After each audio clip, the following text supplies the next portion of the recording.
Welcome day students one more time. जैसे कि आपको पता है कैपिटल स्ट्रक्चर हम डिस्कस कर रहे हैं, एमबीए सेकंड सेमेस्टर का है। आज जो क्वेश्चन हम करेंगे कैपिटल स्ट्रक्चर हम डिटरमाइन करने की कोशिश करेंगे, जहां पे हमें कंफर्म करना होगा कि आपके पास बहुत सारे प्लान्स होंगे। So you have to choose one plan जहां पे आपका ईपीएस ज्यादा होगा और ओवरऑल कॉस्ट ऑफ कैपिटल आपका कम होना चाहिए। मतलब ये कि आपको ऑप्टिमम कैपिटल स्ट्रक्चर ढूंढने की कोशिश करनी पड़ेगी। वो कैसे करेंगे, उसके ऊपर ऑलरेडी क्वेश्चन यहाँ पे लगा हुआ है। Now see, X Limited company has equity share capital of rupees 5 lakh divided into share of rupees 100 each. इनके पास ऑलरेडी 5 लाख रुपए की रिक्वायरमेंट है और 5 लाख रुपए के इन्होंने इक्विटी शेयर्स बनाए हैं। और कितने इक्विटी शेयर्स बनाए? हर एक इक्विटी शेयर की जो रेट है वो है आपकी 100, so it becomes 5000 equity shares इन्होंने ऑलरेडी बनाए हुए हैं। उसके बाद it wishes to raise further rupees 3 lakh for expansion programme. इनको और 3 लाख रुपए की जरूरत है। अब 3 लाख रुपए किसके लिए जरूरत है? उसके लिए इन्होंने काम क्या किया? The company has the following plans. All common stock. All common stock means आपने 3 लाख रुपए रेज कहां से करने होंगे? इक्विटी से। हालांकि इक्विटी शेयर की जो रेट है वो है 100, तो यहाँ पे इन्होंने 3 लाख रुपए रेज करेंगे, तो इसके लिए 3000 इक्विटी शेयर इशू करेंगे और हर एक शेयर के लिए रेट क्या होगी? 100।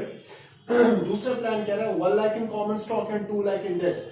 अब ये 1 लाख रुपए इक्विटी शेयर से रेज करेंगे, हो गया 1000, और इसके साथ साथ 2 लाख के रेज कहां से कर रहे हैं? डेट से, तो 2000 debt at the rate of what? 10%। तीसरा प्लान है ऑल डेट, मतलब 3 लाख रुपए आपने रेज कहां से किए होंगे? डेट से, और हर एक डेट के रेट क्या है? 100, और यहाँ पे भी रेट ऑफ इंटरेस्ट है आपका 10%। चौथा 1 lakh in common stock and 2 lakh preferential shares. तो यहाँ पे प्रेफरेंशियल शेयर्स भी आ गए, और प्रेफरेंशियल शेयर के ऊपर हम कितने परसेंट देंगे? 8%। सो 1 लाख आपका इक्विटी आएगा और 2 लाख आपका आएगा प्रेफरेंशियल शेयर से, और प्रेफरेंशियल शेयर के लिए जो रेट ऑफ डिविडेंड है वो है 8%। The company has EBIT 1,50,000 earning before interest and tax. अब इन 4 के 4 प्लान्स में आप कहीं से भी पैसा रेज करो, आपका जो EBIT लेवल है वो क्या रहेगी? सेम।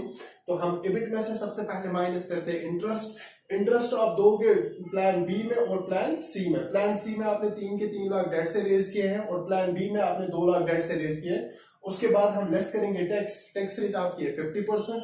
उसके बाद आपको कैलकुलेट क्या करना पड़ेगा? ईपीएस। तो 1 by 1 करके हम 4 प्लान्स को एग्जीक्यूट करने की कोशिश करते हैं, फिर देखते हैं किस तरीके से हमारा ईपीएस निकल कर आएगा।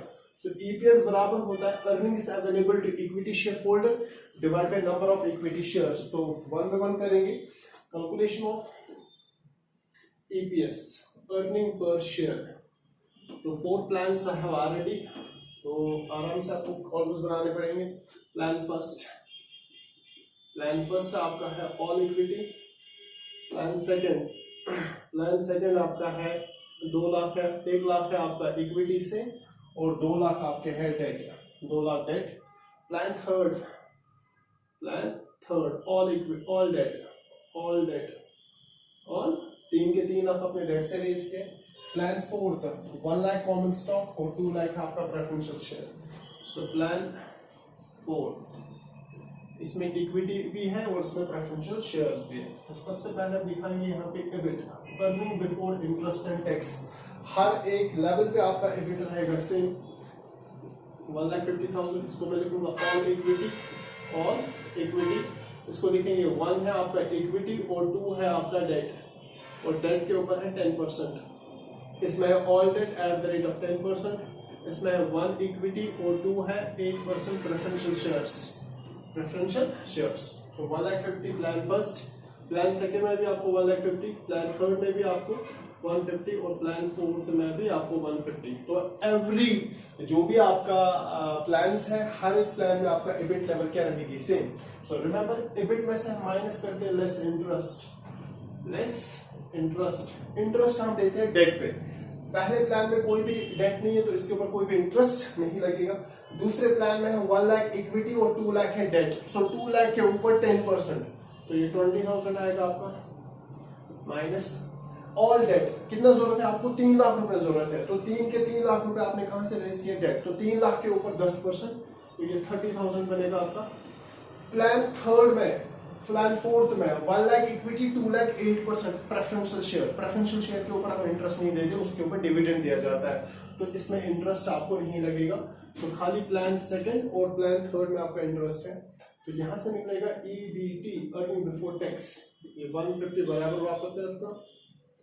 उसके बाद यहाँ पे आएगा 130, यहाँ पे आएगा 120 और यहाँ पे 150 वापस, less tax at the rate of 50%।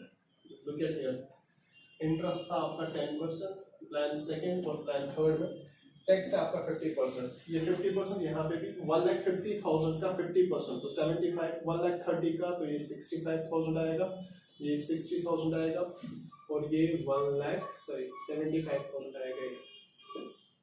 तो ये सारा माइनस करेंगे, तो अर्निंग बिफोर टैक्स लेस करेंगे 50% of 150, 50% of 130, 50% of 120 and 50% of 150। तो यहाँ से निकलेगा EAT अर्निंग आफ्टर टैक्स, तो ये वापस आएगा 750, 75,000, ये 65,000 होगा, ये 60,000 होगा और ये 75,000 होगा। इस लेस करेंगे preference dividend eight the rate of 8%। Preference dividend पहले प्लान में नहीं है, दूसरे में भी नहीं है, तीसरे चौथे प्लान में है। 1 इक्विटी है, 2 लाख कहाँ से प्रेफरेंस है, 2 लाख के ऊपर 8%, तो इसमें भी कुछ नहीं, इसमें भी कुछ नहीं। 2 लाख का 8%, ये हो गया 16,000 रुपए। सो ये 75,000 मिलेगा, ये 65 होगा, ये 60 होगा। 75 में से 16 काटेंगे, it becomes 59,000। So this is how you have to calculate earnings. ये सारी की सारी earnings available to equity shareholders।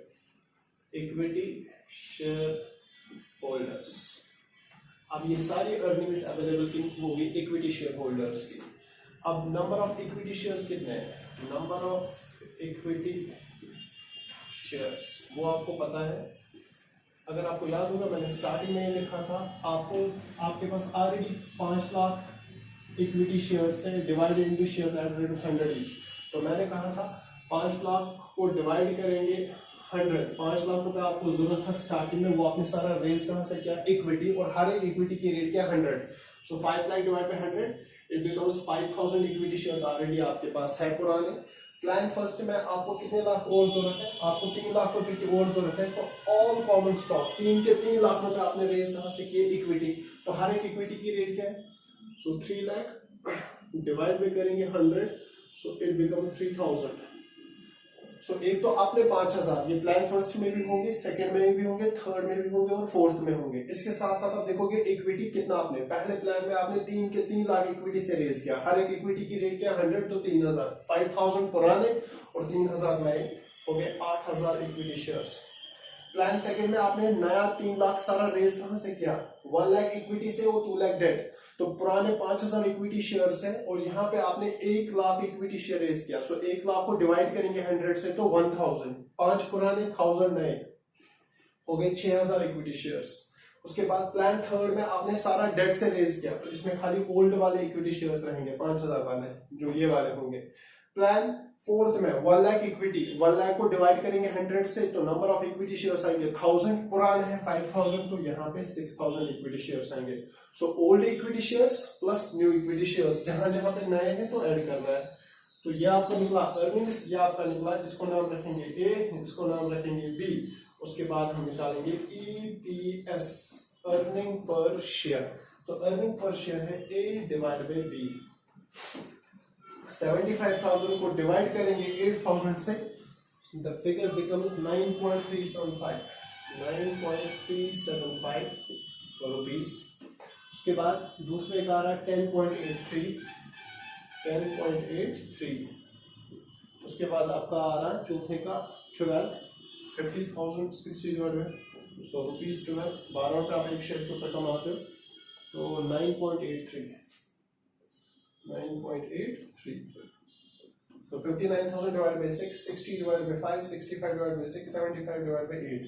तो अर्निंग पर शेयर, तो मैंने कहा था जिस भी प्लान में अर्निंग पर शेयर ज्यादा होगा हम उस प्लान को एक्सेप्ट करेंगे। सी इसमें 9.375 आप पर शेयर कमाते हो, इसमें आप 10.83 पर शेयर कमाते हो, इसमें आप ₹12 पर शेयर कमाते हो, इसमें आप 9.8।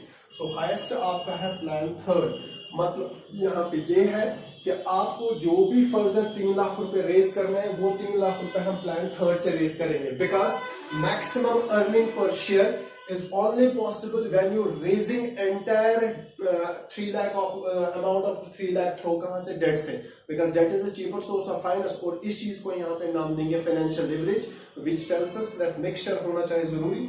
अब यहाँ पे जिस भी प्लान में आपका अर्निंग पर शेयर सबसे ज्यादा होगा हम उस प्लान को एग्जीक्यूट करने की कोशिश करेंगे, मतलब out of these 4 plans your third plan is best and better, because earning per share सबसे ज्यादा कहां पे होता है, यहीं पे होता है। So this is how you have to calculate what earning per share. और ये आपके 4 प्लान्स आ गए। तो इसी तरीके से आगे भी और क्वेश्चंस आते चले जाएंगे, तो वहां पे भी हमें हर एक पैटर्न पे आपको सेम यही चीज करनी है। एबेट लेस इंटरेस्ट है, उसके बाद अर्निंग बिफोर टैक्स, फिर लेस टैक्स करेंगे, टैक्स और में कटेगा, फिर निकलेगा earning after tax, less preference dividend, जहां पे प्रेफरेंशियल शेयर्स होंगे जितने होंगे उतने के ऊपर ही, फिर अर्निंग इज अवेलेबल, फिर नंबर ऑफ इक्विटी शेयर मैंने बताया पुराने प्लस नए, पुराने प्लस नए, फिर निकलेगा ईपीएस। और जिस भी प्लान में आपका अर्निंग पर शेयर सबसे ज्यादा होगा हम उस प्लान को एक्सेप्ट ही करेंगे, बाकी जितने भी 3 प्लान है उन सारों को हम क्या करेंगे, rejected. So this is how you have to calculate earning per share. Thank you so much, have a wonderful day ahead.